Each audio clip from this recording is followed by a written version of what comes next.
इशारा रंगदारी इशारा रंगदारी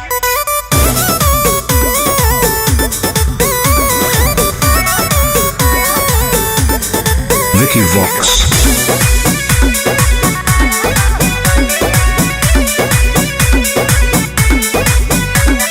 रात भर लेके राजा घुमा दुनलिया शहर के हो सबसे बड़ा बाहुबलिया। ए राजा रात भर लेके राजा घुमा दुनलिया शहर के हो सबसे बड़ा बाहुबलिया।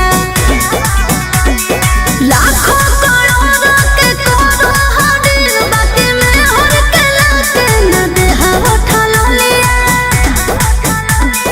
काहे लगे मुहावा फुलैना भोरे भोरे इशारा रंगदारी के कमाई हको तोरे इशारा रंगदारी के कमाई हको तोरे सारा रंगदारी के कमाई हको तोरे इशारा रंगदारी के कमाई हको तोरे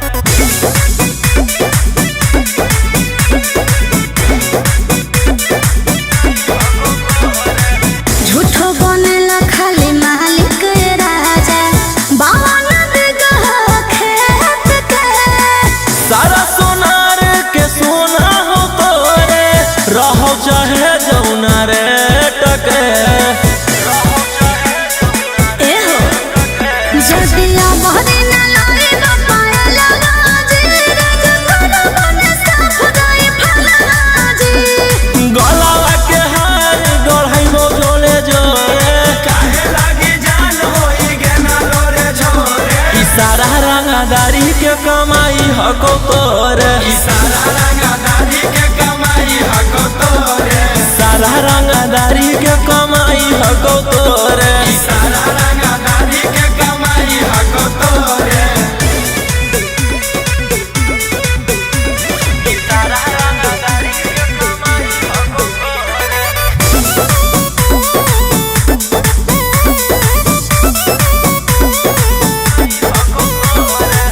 काहे लाया ऐसन करह काला काम जब पूरा न कैला यार मान जे। पूरा शहर लागी हियो रंगदार बाकी तोरा लाही ओ गुलाम जी ए जी जल्दी शौख ना पूराई बड़ा ज्यादा सन रहिया तो हमारा से ना एगो मारा गोलिया। बोलिया में काहे मेरा चाही लगना घोरे से एकदम आग लगना छोरे इशारा रंगदारी के कमाई हको तोरे इशारा रंगदारी के कमाई हको तोरे सारा रंगदारी के कमाई हको तोरे इशारा